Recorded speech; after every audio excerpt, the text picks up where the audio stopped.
Guys, कैसे हैं आप सब लोग। लेवल अप के एपिसोड 30 के साथ हाजिर हूँ। अभी तक जिसने मेरे चैनल को सब्सक्राइब नहीं किया हुआ, चैनल को सब्सक्राइब कर दे, वीडियो को लाइक और शेयर कर दे, शुक्रिया।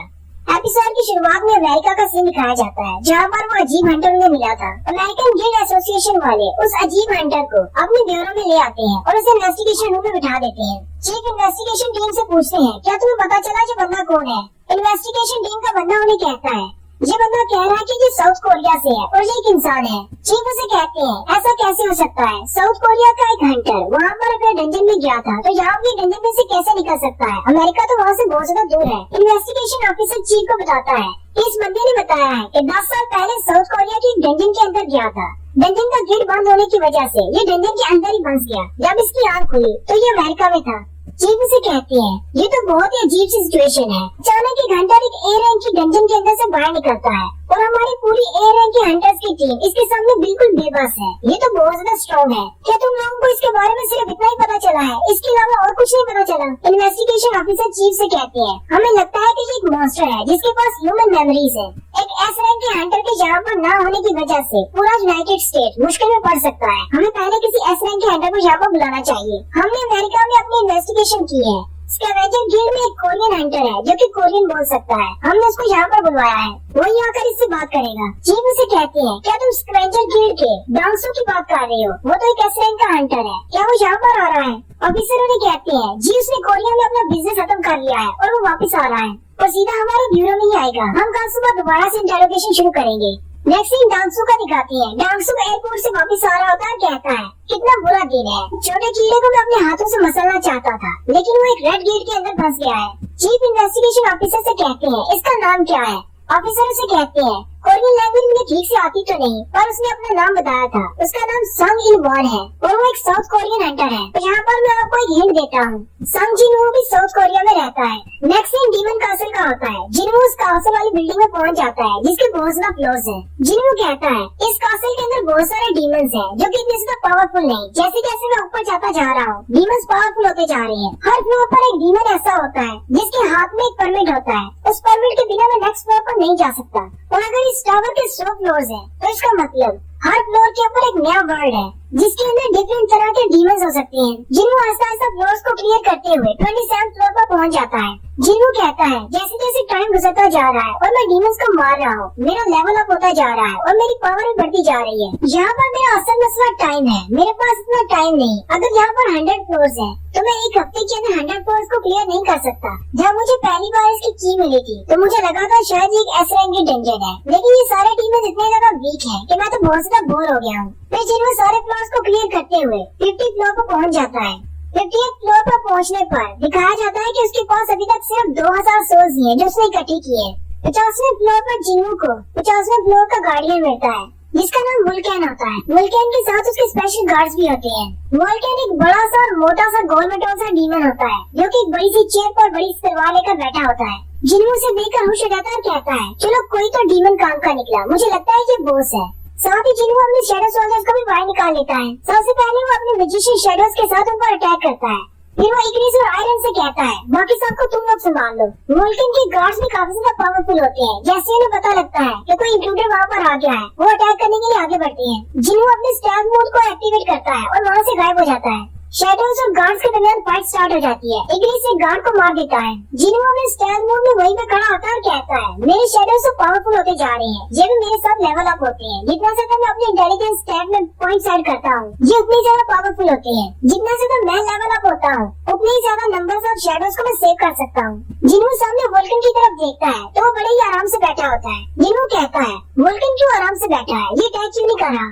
जिन्हों भी वहीं पर देख रहा होता है तो पलक झपकने की स्पीड से वोल्कन अपनी कुर्सी से गायब हो जाता है। जिन्हों को नजर भी नहीं आता, वो इतनी ज्यादा स्पीड के साथ आगे बढ़ता है, जंप करते हुए जिन्हों के बहुत सारे शैडोज को अपनी बड़ी सी तलवार से खत्म कर देता है। जिन्हों कहता है, आए अभी इसने कौन सा स्किल इस्तेमाल किया, वो भी इतनी ज्यादा स्पीड के साथ। जिन्हों जल्दी से हवा में जंप करता है और अपने स्टैग मोड को खत्म करते हुए एक जबरदस्त पंच वोल्कन के चेहरे पर मारता है। जिन्हों के एक ही पंच से वोल्कन पीछे मौजूद बिल्डिंग्स को तोड़ता हुआ दूर जाकर गिरता है। जिन्हों कहता है, मुझे बहुत ज्यादा गुस्सा आ गया था, इसलिए मैंने अपना कंट्रोल खो दिया, लेकिन मेरे सिर्फ एक ही हिट से वो इतनी दूर कैसे गिर सकता है। साथ ही जिन्हों को याद आता है कि मैंने अपने सारे स्टैट पॉइंट्स को अपनी स्ट्रेंथ में डाल दिया था। मेरी स्ट्रेंथ इस वक्त 150 पर है। उसी वक्त जिन्हों के पास विंडो ओपन होती है और उसे कहा जाता है कि वुल्कन अपने रैप स्किल को इस्तेमाल करने वाला है। जैसे वुल्कन अपनी रैप स्किल को इस्तेमाल करता है तो उसके जितने भी स्टैट्स हैं वो 50% के हिसाब से बढ़ जाते हैं। यानी कि अगर उसके पास 50% स्ट्रेंथ है तो वो 100% हो जाएगी।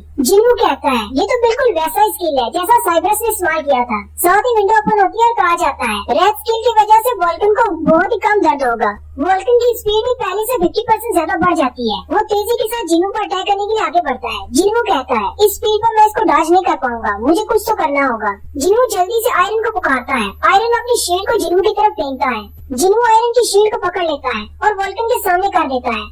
वुल्कन की बड़ी सी तलवार जिन्हों की शील्ड के ऊपर टकराती है जिससे एक जबरदस्त इम्पैक्ट पैदा होता है और एक जोरदार धमाका होता है जिससे आसपास सब कुछ टूट जाता है। जिन्हों कहता है मेरी स्ट्रेंथ और आयरन की शील्ड की वजह से मैं इस बार तो बच गया, लेकिन अगर इसने इसी तरह एक दो बार मुझ पर अटैक किया तो मेरे बचने का कोई चांस नहीं। मुझे कोई ओपनिंग ढूंढना होगी ताकि मैं इस पर काउंटर अटैक कर सकूं। वुल्कन फिर से अपने हाथ को ऊपर की तरफ उठाता है तो अपने वेपन से जिन्हों पर अटैक करने लगता है। जिन्हों अपनी शील्ड को छोड़ देता है और जल्दी से उसकी तरफ जंप करता है, लेकिन जिन्हों जैसे मिड एयर में पहुंचता है वुल्कन भी उस पर अटैक करने के लिए रेडी हो जाता है। जिन्हों कहता है कहीं ये भी इसी का इंतजार तो नहीं कर रहा था कि मैं भी ऊपर की तरफ जंप करूं। जिन्हों कहता है अब मैं इससे कैसे बचूंगा, मिड एयर में मैं इसको डॉज नहीं कर पाऊंगा। उसी वक्त कहता है काश मैं अपनी बॉडी को मूव कर पाता। उसी वक्त उसे याद आता है क्या पता मैं अपने डोमिनेटर टच को इस्तेमाल कर पाऊं। जिन्हों अपने हाथों को सामने की तरफ करते हुए डोमिनेटर टच को एक्टिवेट करता है जिससे एक प्रपोजल पैदा होती है और वो पीछे की तरफ धकेला जाता है। जिन्हों कहता है वुल्कन का वीक पॉइंट इसका सर है, अगर मैं इसके सर पर अटैक करता हूँ तभी मैं इसे हरा सकता हूँ, इसके अलावा और कोई रास्ता नहीं, लेकिन ये मुझे अपने सर तक पहुँचने नहीं देगा। जिन्हों कहता है पहले मुझे इसकी मूवमेंट्स को रोकना होगा, उसके लिए मुझे कुछ करना होगा। जिन्हों सामने की तरफ देखता है तो एक बिल्डिंग टूटकर नीचे गिरने वाली होती है। जिन्हों उसकी तरफ भागना शुरू कर देता है। ये देखकर वुल्कन गुस्सा आ जाता है और गुस्से के साथ उसके पीछे भागना शुरू कर देता है। जिन्हों कहता है ये तो बहुत ही अच्छा है, ये पागल हो चुका है। जिन्हों जैसे उस बिल्डिंग के पास पहुंचता है वो अपने स्प्रिंग स्किल को एक्टिवेट करता है और बड़ी स्पीड के साथ उस बिल्डिंग के ऊपर चढ़ जाता है क्योंकि वो बिल्डिंग एक तरफ से झुकी होती है और वुल्कन भी बड़ी स्पीड के साथ उसके पीछे आ रहा होता है। जिन्हों जल्दी से उस बिल्डिंग के ऊपर चला जाता है और ऊपर से ही नीचे की तरफ स्प्रिंग लगाकर जंप करता है जिससे उसकी स्पीड बढ़ जाती है। वुल्कन अभी नीचे होता है और नीचे से इतनी स्पीड से रात वो टर्न नहीं ले सकता। जिन्हों फुल स्पीड के साथ नीचे उसके सर की तरफ आता है, लेकिन जिन्हों का अटैक मिस हो जाता है। वो उसके सर की बजाय उसके कंधे पर अटैक करते हुए नीचे उतर आता है। उसी वक्त रियल वर्ल्ड का एक सीन दिखाते हैं। चीफ वन जिन्हों के घर जाते हैं जहाँ पर जाकर वो जिन्हों की पड़ोसन से जिन्हों के बारे में पूछते हैं। वो उन्हें बताती है मैंने उस लड़की को नहीं देखा, काफी दिन हो गए, पता नहीं कहाँ चला गया है। और ये चीज मिस्टर आन से कहती है वो अपने दोस्तों के साथ ट्रिप पर गया हुआ है। चीफ आन उसे कहते हैं लेकिन तुम्हें इस बारे में कैसे पता चला। और ये चीज उसे कहती है सन जिन्हों के साथ एक लड़की आई थी हान सॉन्ग, मेरी उसके साथ दोस्ती हो गई है। मैंने उससे पूछा था, उसने उसकी बहन से पूछा था क्योंकि वो उसकी बहन की दोस्त है। हीजिन चीफान से कहती है हम उसके घर तक आए लेकिन हमें वो नहीं मिला, हमारा टाइम वेस्ट हो गया। चीफान उसे कहते हैं ऐसी बात नहीं है, वो कोरिया के अंदर ही है, कंट्री छोड़ने का उसका कोई भी रिकॉर्ड नहीं है, ना ही उसने अपने बैंक से अपने पैसे निकलवाए हैं, ना ही कहीं पर क्रेडिट कार्ड इस्तेमाल किया है। पार्क हीजिन उसे कहती है क्या आप ये सब कुछ मालूम कर सकते हैं। चीफान उसे कहते हैं यही तो मेरा काम है, सारे हंटर्स पर नजर रखना। हीजिन उनसे कहती है मुझे लगता है शायद संगीन को किसी ने किडनैप कर लिया है।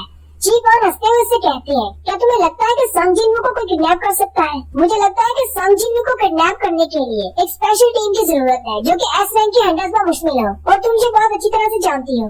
चीफान काफी ज्यादा परेशान होते हैं और कहते हैं पता नहीं ये लड़का कहाँ चला गया है।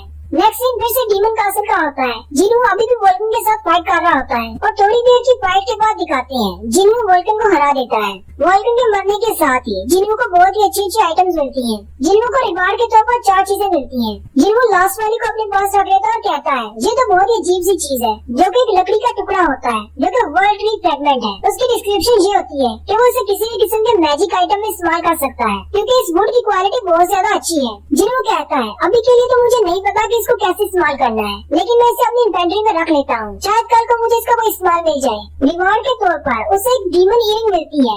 जिन्हों कहता है इसका तो एक सेट इफेक्ट है, यानी कि जब इसका सेट कंप्लीट हो जाएगा तो शायद उसे कोई स्पेशल स्किल या स्पेशल पावर मिलेगी।